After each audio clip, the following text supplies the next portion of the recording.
What's up, everybody? Welcome to Season 2, Chapter 9, The Gate of Stranger Things Has Happened. As always, I'm joined by my lovely co-host, Lunar Girl, Kelly. Hi.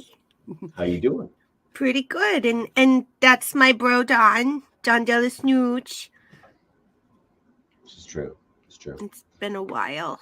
It has been a while. And part of the reason why it's been a while is because we've been trying to do this one as a live stream because it's a season finale. Well, we've since decided that it's just too hard to coordinate, so we're gonna go back to just recording, and you'll just have to find us in the recorded format.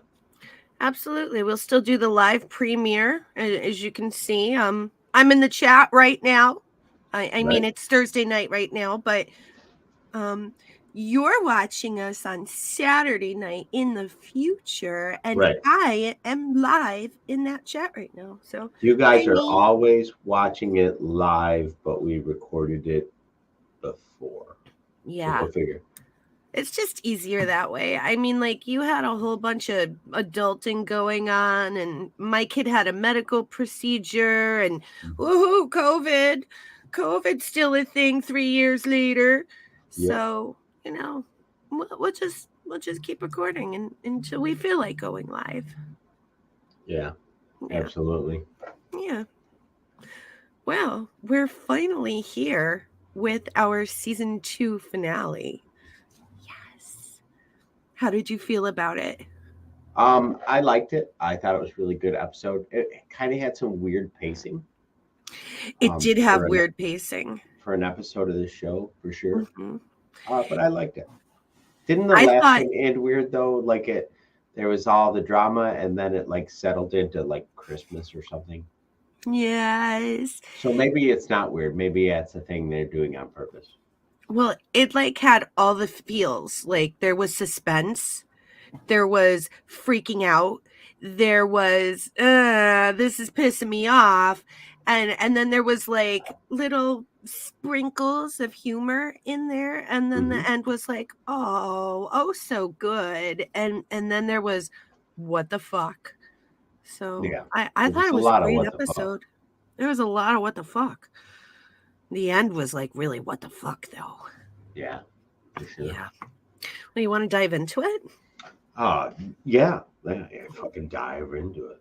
Let's dive into this. So, opening scene is exactly the moment where we left off, where Mike and Elle see each other and they run to each other, and they're finally together after 353 days because they both counted. Everybody, of course, is watching them, you know, the gang, except for Will. He's still sedated in his bedroom, you know. Right. And no Bob, of course, because Bob got... Fucking Bob. Bob is... Rip Bob. Rest in peace, Bob. Bobby! Poor Bob. Bobby Buckman. And then after the moment with Elle turns into like fierce anger with Mike, and he goes and takes a shot onto Hopper, and Hopper's like, we need to talk alone. You know what just occurred to me? Yeah. When Bob died, yeah, it proved that Goonies never say die. He didn't say it once. He never said it. See, there it is. He never said it. All right, Carrie. Oh, Bob. Oh, Bob. I seriously do love Sean Astin, though. Yeah. He's an amazing actor. I love him. I He's don't just know that I would say he's an amazing actor, but he's a good actor. he's he's wholesome. He's a Yeah. wholesome actor. I mean, like, you know, he's But he never gave a performance where I was like, well, fuck, nobody could have done that but Sean Astin. no, but he has given plenty of performances where, like, I just want to, like, go and snuggle him. You know, he looks like a big cuddle bear. Okay, fair enough. So, Hopper and Mike, they go to talk, okay? And Mike, you know, Hopper tells Mike how it is. Mike totally freaks out on him, as he should, because he's a teenager with all these feels, you know. Mm-hmm. He's angry, he's hurt, he's scared, he's going through the relief. It's just, you know, all coming out. And then he tries to, like, he's gonna beat up Hopper, and like Hopper just like scoops him into Hugs him that up. fatherly hug. I wish Hopper would scoop me into a hug, but you know, He but might. yeah, I don't think he ever will. Mm. I don't see that ever happening, but I know Shanti would agree with me. Probably Melanie too, because Melanie watches this show a lot. So shout out to Shawnee and Melanie for always watching our show. Yay! Thanks, guys. And you know, in that fatherly hug, Mike just breaks down, and they're both kind of tearing up. Mike's just sobbing and getting it all out. So in the meantime, Dustin and Lucas group hug Elle. And Elle, she shoves her finger in Dustin's mouth and she's like, "You got teeth, dude." Yeah, she does too. She's like, what the fuck?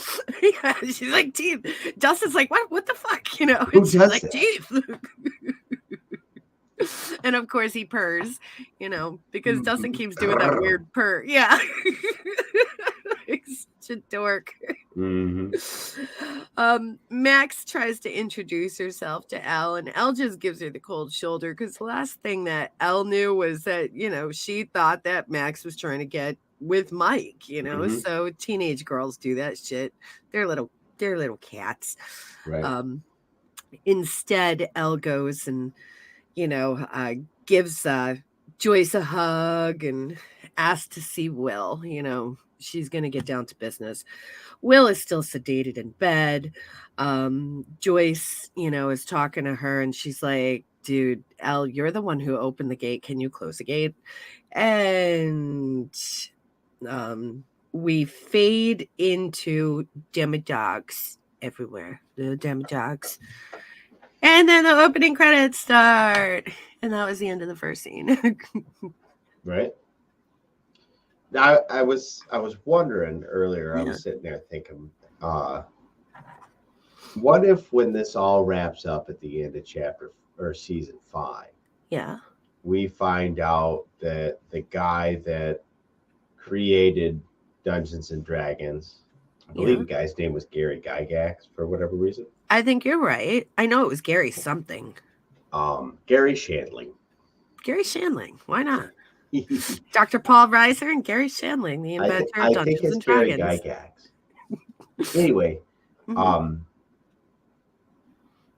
would be interesting if they tie it in and say that the guy that wrote Dungeons and Dragons was actually in the Upside Down for a while, and that's why he created the game that the kids used to figure out how to fucking rescue him. Well, release undo him, you know, or stop the Upside Down from taking over the regular world. Or I'm not sure where this is all going. I'm just saying, like, I think it would be cool if they tied it back into the original creator. Wizards of the Coast, right? Was the name of the company. I think the dude's name was Gary Gygax. I know it's Gary something, but I don't know the last name. It you know, was probably replaced by song lyrics somewhere along the line. Sure enough, Gary Gygax. Yay, go you. Yeah. Go you. Created the pioneering role-playing game Dungeons and Dragons. Mm-hmm. Duh, that would be like, that's a really cool theory. He looks like the kind of guy that you'd see at the casino. Yeah. in a big like Hawaiian shirt, and you'd be like, the guy come up and talk to you and be like, back in my day, I did blah blah blah. And be like, yeah, sure you did, Grandpa. You better go back up to your room and take a nap. We're getting fucked up tonight. Level 99. I'm gonna save the picture, and then I'm gonna throw it up. Go ahead and move along. You got it.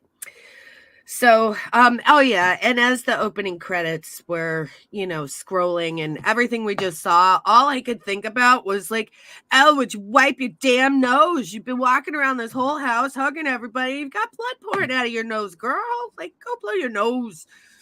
I had to throw that in because that's my own little Made you feel away. Like, wipe your nose. You don't feel that? Right on your sleeve.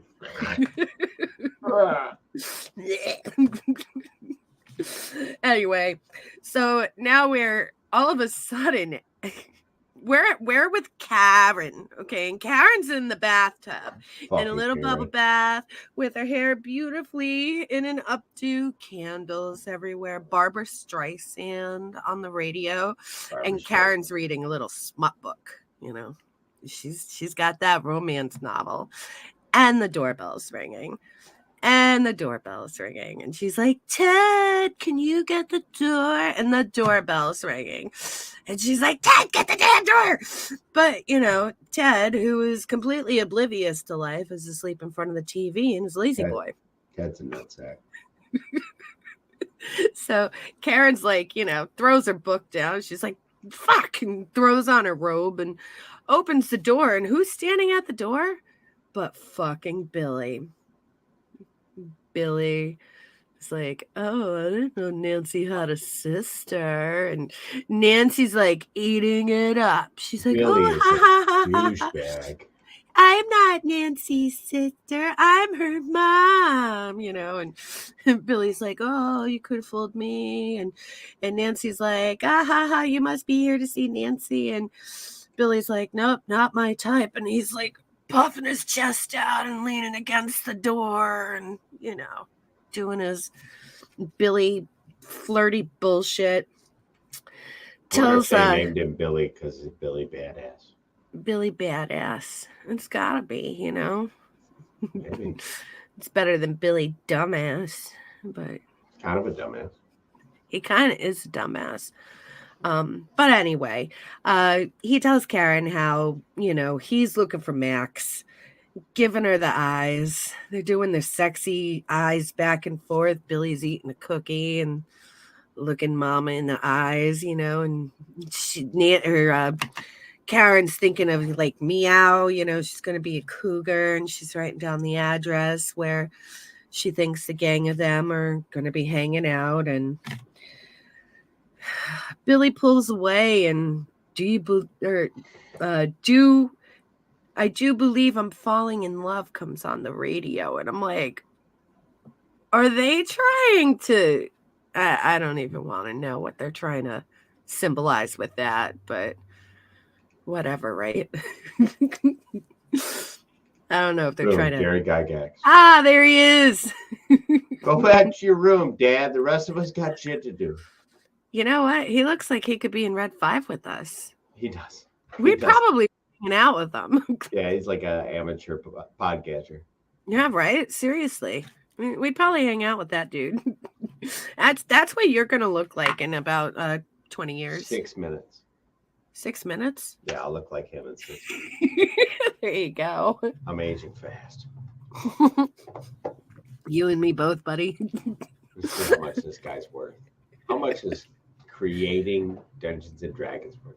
Oh, not good. He's probably a millionaire. Seriously. $5 million.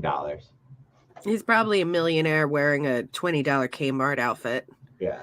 Wait, Kmarts don't exist anymore, do they? Yeah, but I'm pretty sure he bought that shirt there. He probably did. That looks like a 20-year-old shirt, 30-year-old shirt.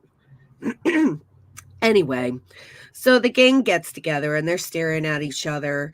And Mike, he's talking about how closing the gate is going to kill Will. You can't close the gate because it's going to kill Will.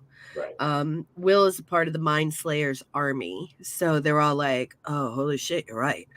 Um, so now they're done telling their stories. I fast forwarded.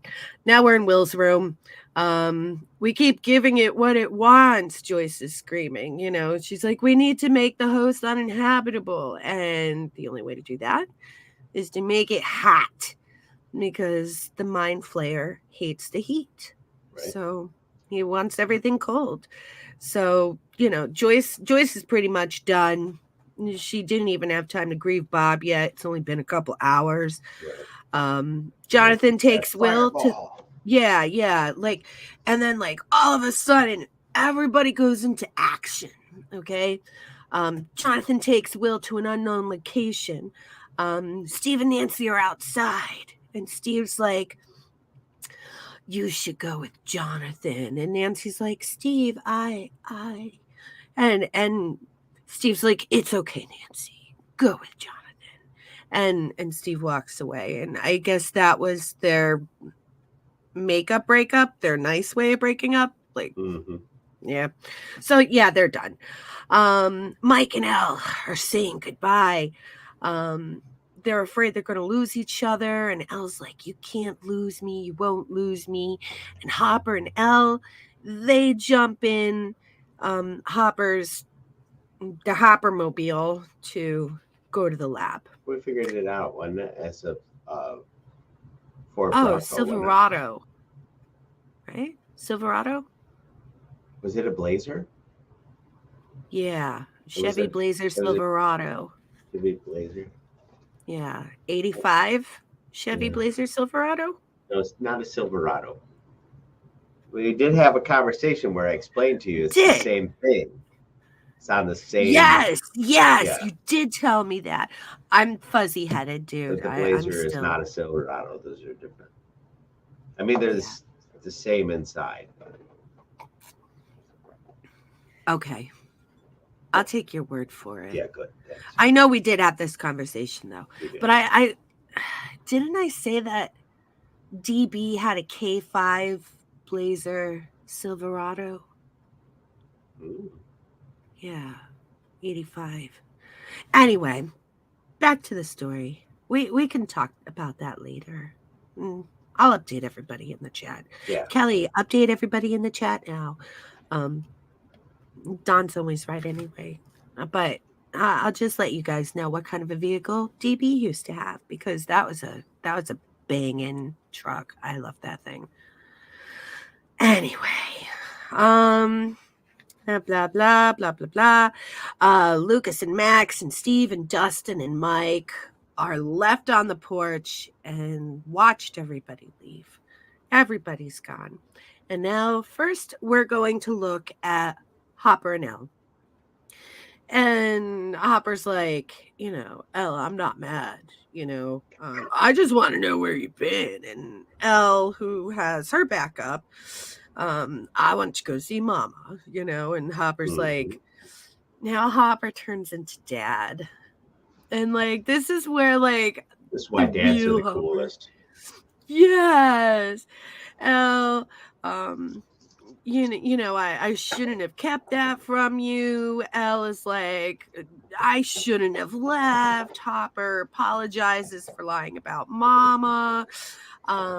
He starts telling her about Sarah, and Elle's like, who's Sarah?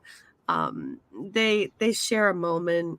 Hopper tells Elle about how he feels he's a black hole, and anything that he loves gets destroyed and gets sucked into the black hole. And you know, they're both kind of tearing up, and they have a daddy-daughter moment, and they start holding hands in the car. And I was like, "Aw, you know, feels." But we have no time for feels, because now we're with Steve and Dustin. Okay. Steve is helping Dustin put a dead Demodog in the refrigerator because Dustin wants to study it for science. Right, for science. For science.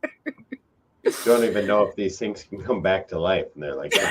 Exactly. That's what I thought was gonna happen. I I was was like, like, oh, it loves cold. It's gonna get cold. It's gonna like come back to life or regenerate or some shit. right. Like what the fuck, bro? Mm-hmm. So where was I? Oh yeah, dead demodog in the fridge, okay? Um the gang is feeling completely helpless, and basically they were supposed to stay at the house, and Steve was supposed to be their babysitter, and Steve's not going to let them go anywhere. However, them being the intelligent little nerdlings that they are, they come up with a plan to get the demodogs away from the mind flayer, distracting them so that Elle does not get hurt. Mm-hmm. Steve is like, I promise to keep you little shitheads safe, and that's what I'm gonna do. And right at that moment, Billy screeches into the driveway. Fuck Billy. Let's Fuck just say it right Billy. there. Right. So Steve's like, I'll handle this, you know. He goes outside and he faces Billy, and basically he's covering up for Max. Mm-hmm. However, the dumbass kids are inside staring out the window, and Billy can see Right? Like them. what the Like, fuck, you man? dumbasses. Like it's a window. Kids that age know how windows work. Yup. So Billy, you know, he starts throwing punches, kicks Steve onto the ground. Billy comes in the house. First, he messes with Lucas, picks him up, shoves him up against the wall. You know, you stay away from my sister. Like, fuck you, Billy. Mm-hmm. Lucas kicks him in the nards. Billy threatens him, and right before Billy's gonna do something to Lucas, Steve comes in with a punch from behind, you know, and there's like this burn war going back and forth I don't between. know that he punched him from behind, did he? Didn't he say Yeah, something? He turned around, he lit him up. yes. That's what I I was gonna meant. say he didn't exactly sucker punch him. No, he's Steve's not an asshole, Right. you know, but yeah, there's like this burn fest going back and forth between them for a little bit too. Mm-hmm. And like Steve's throwing the punches, he starts to kick Billy's ass. And just when you think that Billy's down, no, he starts laughing and he slaps one of Joyce's plates over Steve's head. Well, that's the thing though, is like there's a point when Steve's got him, and Mm-hmm. all he had to do was keep fucking hitting him. Yeah. That's But the Steve's thing, is there's a fine nice. line between, all right, when do I stop hitting to this guy? And I think he's dead. Yeah, exactly. But no. And then Billy starts to kick the shit out of Steve. Mm-hmm. He's just going to town. And then what happens is Max, she grabs, you know, Steve's bat, which I'm just going to call Lucille. And if you've never seen The Walking Dead, then, you know, I don't know what to tell you, but If you've that never bat seen The is, Walking Dead, good for you. yeah, I love The Walking Dead. I loved it all the way up until like season 7, and I was like, "You shark jumping motherfuckers!" Yeah, I still have 2 seasons that I have to watch, so I totally get that, but yeah, I love The Walking Dead, but, you know, anyway, Lucille, it's like Lucille. Lucille was wrapped in barbed wire, Steve's bat has nails in it, so Mm-hmm. we'll just call it Lucille. Um, she grabs the bat, and she grabs Will's syringe with the sedatives in it. Mm-hmm. And she just stabs that syringe into freaking Billy's neck. Right. And Billy's like, what is this? What the fuck? And Billy collapses on the ground. Going down. Yeah. And there's Max with the bat. And Billy's still being a fucking asshole. Max takes that bat and she swings it, and she comes like millimeters from his nuts. Mm-hmm. And she's like, you're gonna leave my friends alone. Do you understand? And of course, eventually Billy understands because he was, kind of on his way Right. to Night Land. And Mm-hmm. yeah, he almost had a bat full of nails, piercing his nards. So, Right. Right. and then Billy goes nights. Now we pan over to Joyce and Jonathan and Nancy and the secret location that we didn't know about. It's Hopper's house. Right. So they're at Hopper's house with Will, because they needed to take a place that Will did not know where he was going to be when he woke up. Well, it's the cabin in the woods. Wasn't it? Yeah, exactly. Nobody's ever been there. It's a secret place. Right. So they tie Will to the bed. They start, putting a ton of firewood into the wood oven, and they crank up the heaters. They light a match, and now we pan again. Where with Hopper and Elle at the lab. Elle starts having flashbacks of the lab, as she usually does. Mm-hmm. Hopper's like, "You okay?" And Elle's like, "Yeah." And Hopper grabs his shotty. They head in. We pan over to the gang now. And the gang, they're in a car because Max stole Billy's keys, okay? And Steve wakes up and he's like, holy shit. He's freaking out. The boys are saying, oh no, it's okay. Max has driven before, but Max is like hitting mailboxes and going off over the road and shit. Yeah. But Yeah, she's a mess. yeah, but it was pretty cool at the same time. Mm-hmm. Steve looks like absolute shit. He's all bloody and swollen, and Dustin's trying to soothe him, which was really cute. Like Dustin and Steve are really getting this cute bromance going. I'm kind of enjoying that. Right. They get to the hole, the field. They get out of the car. Dustin tells Steve how it is because Steve's like, he's still in a daze, and they're like, this is what we're gonna do, and you swore to protect us, so get the hell in there and protect us. Mm-hmm. So that was pretty cool. They jump into the tunnels underneath the field. Over at the house, Will wakes up screaming. It hurts.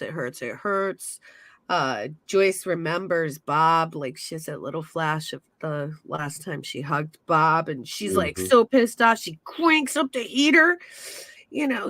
Will is screaming. Jonathan can't even look at this point. He grabs Nancy and buries his head in her shoulder. Like, aw. Right. So that was pretty. The whole scene was really intense. Yeah. Did I catch it right? At some point, like somebody pokes him with a hot poker? Yes, that comes 1, 2, and 3 more scenes. It happened so fast that it was like, what? Somebody just brand this kid? Yes, exactly. And I think that's exactly how I wrote it in my notes. Nancy just branded the shit out of Will. But I'll read that when we get there. Okay. Sorry for jumping. Yeah. We're at the lab.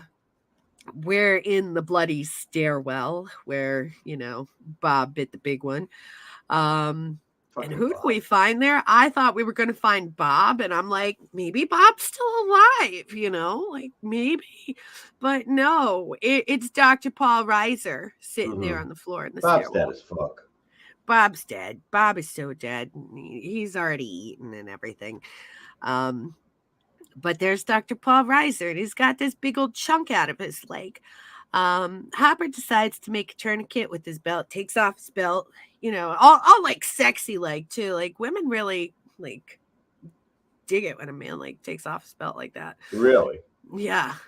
All right, I'll keep that in mind. Yeah, keep that in mind. You're gonna need that someday. I'm never gonna need that. You will though. You will though. So. You will though. I'm telling you. And Shanti, I know you're out there. I know you agree with me. So you can like tell Dawn, like, you'll need that someday. Scarif After Dark. Nice topic. Anyway, so Hopper, who's holding his belt and he's starting to make a tourniquet on his leg, introduces Elle and kind of like just nonchalantly mentions that maybe Dr. Paul Reiser can help Elle lead a normal life if they get through this. And try getting some milk. And he's like, just think about it.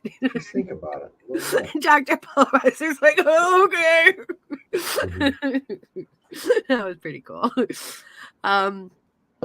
This is where like every 2 to 3 minutes we're flashing into another scene and it's like like this part really was suspenseful for me. Mm-hmm. We're in the tunnels. Dustin gets like that ick that looks like, I don't mean to be gross, but it looked like an asshole on the ceiling, just spit ick on him. I don't know what to call it. It would be like a sphincter. It looked like one, I swear to God. Yeah, that ass that's a sphincter. Yeah, exactly. And well, Dustin's freaking out. He's rolling on the ground. He's screaming. He got it in his mouth. He got it in his mouth. And then he's like, "Oh wait, I'm okay." That's super rough. Like get shot in the face by a sphincter and he got it in the mouth. Like he's got like monster ass juice in his mouth, so I totally get it. I probably would have screamed too, but yeah. Dustin thought he was dying. Yeah, fair. So like, Dustin's like, oh wait, I'm okay. And Steve's in the lead, he's taking care of these kids. He's in the lead and he's like, he finds the central hub. Quick flash over to Will. He's screaming and convulsing, and Jonathan's freaking, you're killing him. And Joyce is like, you need to wait longer. And Nancy's like, guys, look at his neck. And he's got like black veins squirreling up through his neck and up through his face. Mm-hmm. And then, Will, he's like super possessed now, and he grabs Joyce by the throat and in a one-handed chokehold, he's still laying in the bed, just like lifts Joyce up and he's choking the crap out of her. But we won't get to know what happens yet because we flash over to the lab again. And we hear growling, and Hopper's investigating, and he uses a little piece of glass, which kind of reminded me of the little Harry Potter thingy where, you see the face of Dumbledore's brother in it. But he's using that little piece of glass to look around the corner into the one room where they need to go, and there's like demagogues everywhere. Right. Everywhere there's like a huge nest of demagogues. But we won't know what happens yet because we're back in the tunnel and Steve lights that Zippo and they're like, light her up, because by now they threw gasoline everywhere. Steve lights that Zippo and throws it. And then we're with Will. He is completely possessed at this point. Joyce is choking. She's fading. Jonathan is trying with all of his might. He cannot free her from Will's one-handed grasp. This is where Nancy grabs the hot poker and brands Will. Sure. Big fucker. I mean, it worked. He dropped Will, but like, I mean, Will dropped Joyce, so it worked. But wow, dude. I mean, when your gut instinct is to grab a hot poker and stab somebody with it, maybe you should reevaluate something. I mean, like, she stabbed him with a hot poker. He still is a 12-year-old boy. But I mean, fuck them kids. Fuck them kids. That's funny. But it worked. He dropped Joyce. Yeah, fuck them kids. That's what I say. And then now we're flashing between all three places at once. We're just flashing. Steve throws the Zippo. There's demagogues in the lab shrieking. Fiery tentacles and vines are coming through those tunnels. The kids are starting to run. Will is convulsing. The gang is running again. Demagogues are jumping into the tunnel. They're running out of the lab and jumping into the tunnels. Will is like completely exercised. Like that bullshit just leaves his mouth and goes back up into the sky. It goes out the door. Will is completely exercised. And then he wakes up and he's like, Mom. And now there's a big family hug, She stabs him again for good measure. Like you're all hugging and shake. Like you don't feel like that massive. It's gotta be a nasty burn. I mean, like, right, dude, like, whatever. Maybe he's in shock. Maybe. But yeah, they're in a big family hug now, and Jonathan, CB's over to Hopper, and he's like, close it, to the gate. So Hopper and Elle, they jump into the little elevator, and they're holding hands, and the gang runs out of the tunnel. Mike falls and he gets vined around his ankle. Steve bashes it with Lucille, and there's a demodog blocking their way out. And it's like, oh shit. But Dustin, he's like, Dart, is that you? It was Dart. And the gang's like, oh no, you're gonna get eaten, stay away. And Dustin's like, guys, knock it off, give me a minute. And like everybody actually listens. Dustin talks to Dart very carefully, but very nicely. He breaks out a couple of Three Musketeers and feeds Dart like one last time. Dart lets them pass. And Dustin says his goodbye. And I was like, wow, I never thought that would be so sweet. That was That's like kind of what we thought was going to happen, though. Back in the day, remember we had said, he's going to like in the junkyard. He's going to run into this thing, and it's going to let him fucking live. Yeah, it did. I mean, it went all bleh at him, but Bleh. It didn't eat him, It reminded that when you just did that, it reminded me. Have you ever seen Hotel Transylvania? Blah blah blah. Blah blah blah blah. I do not say blah blah blah. Blah blah blah. Blah blah blah blah blah.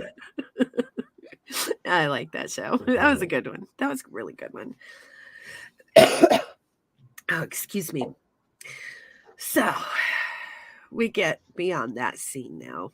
And Elle is starting to close the gate, and she's got her one hand up and she's concentrating. And the lesson that Callie taught her enters her mind about channeling her anger. We flash over to Steve now, and he's helping the gang out of the tunnels. The demodogs are getting closer. You can hear them, and now you can see them. Dustin and Steve are still in the tunnel, and they can't get out in time. They turn around, they look at the dogs, they're bracing, and Steve's got his bat, and Dustin's like, holy shit. And the demodogs run right past them. And it's like, what? It was because of Elle. Elle, watching Elle, that gate is slowly closing now. There's like demodogs everywhere. Demodogs are trying to get onto the elevator where Hopper and Elle are standing. Elle's doing her thing. Hopper with the shotty, taking them all out. It's like, oh no, he ran out. He ran out of bullets, but no, Hopper's a pro. He loads that gun up in a snap. He's like, bam, kablam, kablam. Demodogs are falling everywhere. Elle, on the other hand, she's channeling those memories of Papa, okay? how much she hated Papa, how Mm-hmm. much Papa lied to her, and how much shit he put her through. Blood is just pouring out of both nostrils now. Right. And now she picks up her second hand and she's like, "Argh," to the gate, and she starts fucking levitating. Yeah. She's off the ground like fucking hell. Yeah, girl. I had a Dude, little problem with that. you had a problem with I that. did. I did. Why? Just because if you're channeling all your energy into something, right? Yeah. How much energy do you think it takes to fucking levitate? I don't know. She's special. That's what I'm If I saying. was Like, special, I could probably tell you, if but she was dumping all of her energy into whatever this is, yeah. like, why would part of her brain be like, we should be floating? It'd be better if we It's were just the floating. power. She was overcome with the power. You know, ready? It's just power, you know. Yeah. I mean, I guess I just don't have any of that. I know I don't. I would like to. DP probably doesn't want me to, though. Yeah, you'd seal up all his holes too.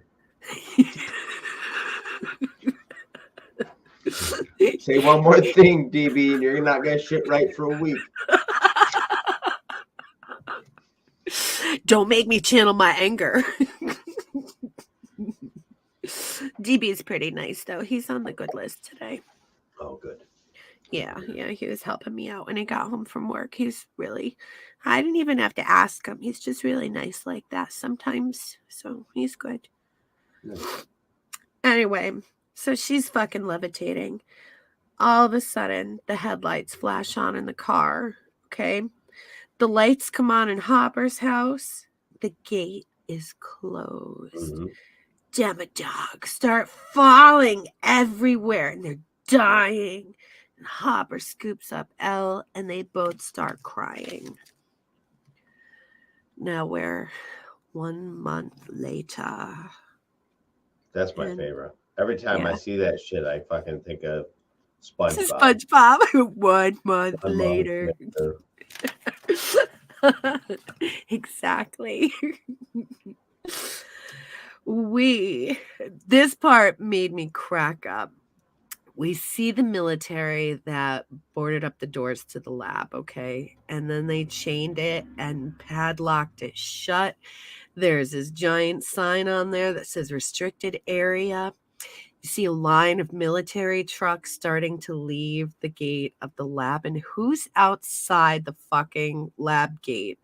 But that fucking psycho detective hoarder guy with his van parked there and waving like an asshole. Yeah, he's got a lawn chair outside his van. He's like waving at everybody. Yeah. Military dudes are flipping him off. Mm-hmm. It was me, guys. I'm the one that fucked you.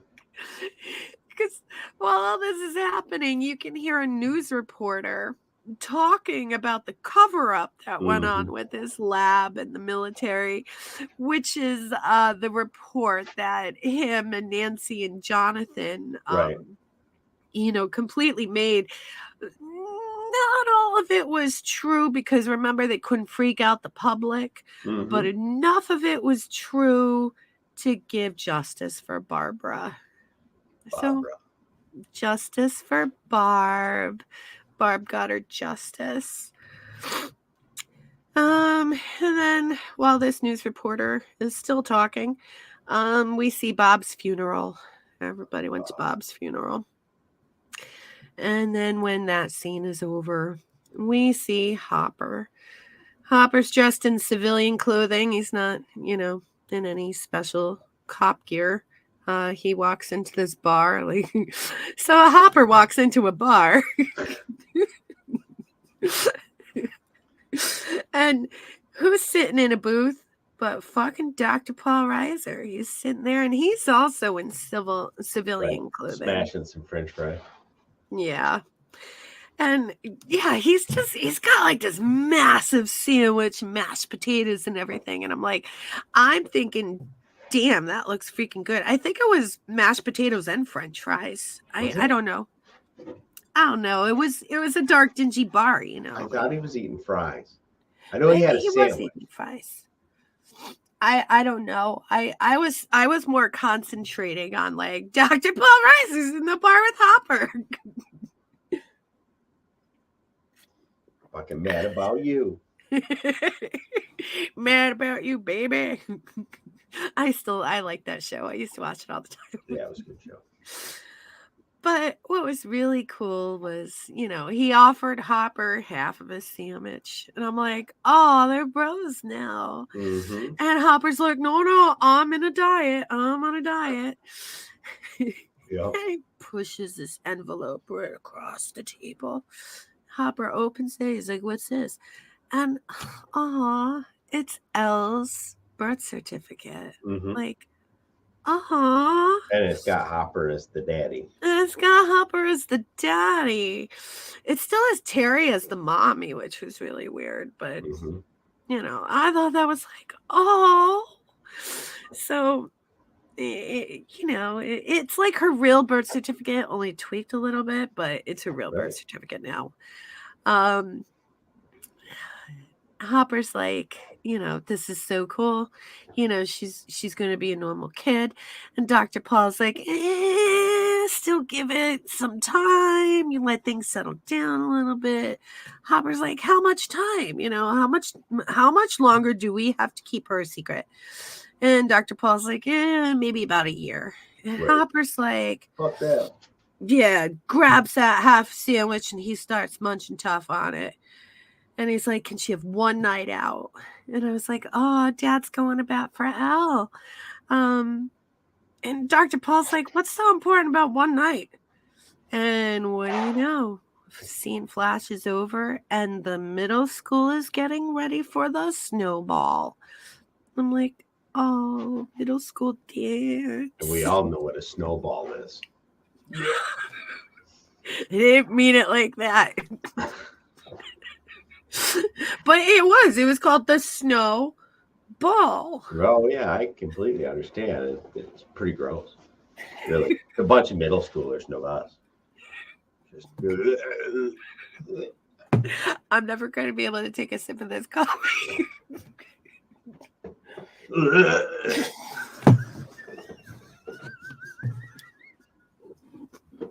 Got her. You got me. Damn it, Todd. Anyway, this part was really, really cute. I love this part. Joyce, first we're at Will's house and all the boys are dressed up, by the way. They're all in their tiny little suits and shit. Joyce is teaching Will how to dance. And of course, Jonathan's there filming it on his camcorder. Karen with the Polaroids, Mike still doesn't like pictures being taken. Lucas is in his mirror and, he's like, how you do it? No. So you want to dance? No. And the little sister's like, oh, Lukey. And he's like, get out of my room. We're flashing over to Dustin. No, we didn't go to Dustin yet. We're at Max and Mom is doing Max's hair. And then I had a flashback, because I used to get my daughter ready. Oh no, for that's dances. her mom. Yeah, Max's mom. Dickhead's stepmom. Yeah, it's Billy's stepmom, Max's real mom. Mom's doing her hair. And Max is glaring at Billy behind Mom. So it's and Billy just walks away. Fucking Billy. Dustin, he's looking for this brown bag, okay? And there's his mom snuggling a new baby kitten, and there's Meow Mix on the counter. So Mom got a new cat. We have to tie up all loose ends and make everything a happy ending now. Sure, yeah. Yeah. Dustin finds the bag and goes into his room, and Mom's like, what's in the bag, Dusty? Oh, your ride's here. Dustin's still in his room with the bag, and what does he pull out but the fucking Farrah Fawcett hair shit, that Steve used that, half a season ago they were talking about on the train tracks. So I was like, oh, hell yeah, that's pretty cool. Right. Dustin goes outside and his ride is Steve, because like Steve's like the big brother that only child Dustin ever had at this point. Right. Okay. Steve drives him to the dance, is giving him all this advice on how to get chicks, and Dustin's hair is all done up 80s style. Um, um, Dustin makes that purr noise, and Steve's like, don't do that. Right. Don't do that. So Dustin goes in, and gets his ticket for the dance, which is being sold by his science teacher. Should have known. We got to get the science teacher in there. Season finale, we got to show all the characters. Mm-hmm. Steve looks out the window of the car, and who's he seeing there but Nancy, smiling and giggling at the dance. Nancy doesn't know Steve's there, but Steve's like watching her. He gets sad. We're sad, Steve, now. And Steve drives away. Olivia Newton-John's playing in that gym. I really dug the songs. Was that Olivia Newton-John? Yeah, it was Olivia Newton-John. I know. I you see, when I'm not listening to hard rock and heavy metal, I'm listening to my 80s station on Sirius XM. Mm-hmm. Because I love 80s music. It brings me back. No, that's fair. Yeah. We see Dustin walk in now, and the gang starts making fun of Dustin's hair. And like, Dustin kind of looked cute, okay? Right. Like, I thought he looked cute. The hair was working. Yeah, but they're making fun of him. We pan over to Nancy. Nancy's working at the dance, and she's serving punch, and she looks over, and the camera pans to Jonathan, who's taking pictures of all the kids at the dance, and they're making googly eyes at each other, so we know that they're together now. Right. Cue Cyndi Lauper. Time After Time comes on, and dude, I love Cyndi Lauper. Yeah, I've been a Cyndi Lauper fan since freaking kindergarten. Okay, like, I love Cyndi Lauper, but it's Time After Time, so yeah, of course, it is time for the slow dance. Okay, and Lucas, he starts stuttering, trying to go through everything that he practiced. And he's just like, and Max is like, are you trying to ask me to dance? And Lucas is like, yeah. And, Max takes him out on the dance floor. Some cute girl. Don't know who she is. Maybe we'll get to know her in season 3. I don't know. She comes over and says, hey, zombie boy, want to dance? And Mike's like, Will, go. Right. So Will starts dancing. Now we're just Dustin and Mike, okay? Dustin starts asking girls if they want to dance. And they're all like laughing at him and walking away from him, rolling their eyes at him, and it's like, dude, fucking chicks, like fucking 12-year-old chicks are assholes. Like, they really are. But I mean, why the other thing is, he's 12? like asking the popular girls, like, dude, don't go outside your circle. Gotta stay in your own. Why is that limited to 12-year-olds? Because 12-year-old girls have no compassion, okay? Fucking 16-year-old girls didn't. They don't either. No, that's what I'm saying. That's Okay, bold to imply that just middle school age girls are like You're that. right. They're like that all the way until they're in their 20s. You're absolutely right. This is why I only hung out with boys. And some of them never stop being cunty like that. Like, it's true. Some of them are like 45 and they're like, ugh. You're like, who the fuck do you think you are? It's the popular snotty girls that turn into Karens. Yeah, I think that's just who they are, I think. Yeah. You're right. But But poor Dustin, like, and like my heart broke for him because like I was not a popular kid, you know, so like I hung out with the other losers, you know. We've already talked about my loser friends growing up. We had the best times together. But Dustin, who is like so defeated, he goes behind the decorations to an empty spot on the bleachers and he starts crying. And this is where I got like really happy again because like Nancy, who used to be one of those snotty princesses, sees him crying and comes over and she asks him to dance. And I was like, dude, such a growing moment for Nancy. Like, dude, that's like mad character development in 2 seasons. Yep. So I really love that part. I put a heart in my notes. She starts teaching him how to dance because he doesn't even know where to put his hands. And she's being that big sister. Because if you remember all the way season 1, episode 1, Dustin always had the hots for Nancy. And Nancy was like, get away, scumbag, you know? So this is like, wow, we're here now. Right. So cool. So much has happened. Nancy's telling him like those popular girls, you know, they don't know what they're missing out on. They need a few years to grow up yet, you know, and you've always been my favorite out of my brother's friends. And, you know, kind of gives him that encouragement, makes him feel better. She was a really good big sister moment at that point. And then we look at Mike and he's all alone. And it was like, ah. So now we go outside and it's Joyce sitting by herself outside her car. And Hopper pulls up. And I was like, oh. And like, seriously, I so want Joyce and Hopper to get together, but Joyce is just starting to grieve Bob, okay? Fucking Bob.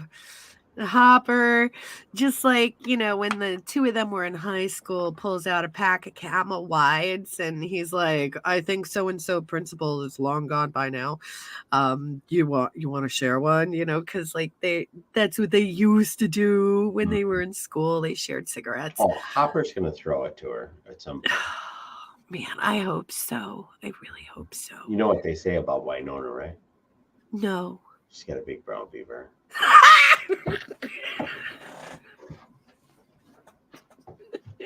That's such a funny book.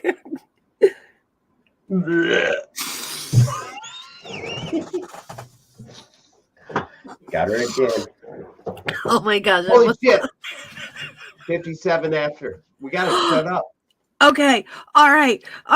So now we hear the police. Every breath you take, okay, it starts playing and Hoppers are comforting Joyce. And then who walks into the school? It's Elle. And Elle locks eyes with Mike and Mike locks eyes with Elle. And they both go up to each other and they're like, oh, you want to dance? And Elle's like, what's dancing? And Mike's like, I don't know, but let's figure it out together. And they don't kiss yet. Okay, because the first thing that we see is Max kisses Lucas. And I was like, oh, and then Mike and Elle kiss and everything's right in the world and everybody's dancing and everybody's happy and everybody has somebody. And then we see the giant shadow demon coming up over the school in the upside down. And it's like, what the fuck? Boom. The end. We did it. We did it. High five. High five. Thanks for joining us tonight for the finale of season 2. We'll catch you in season 3, guys. Be cool. Bye, friends.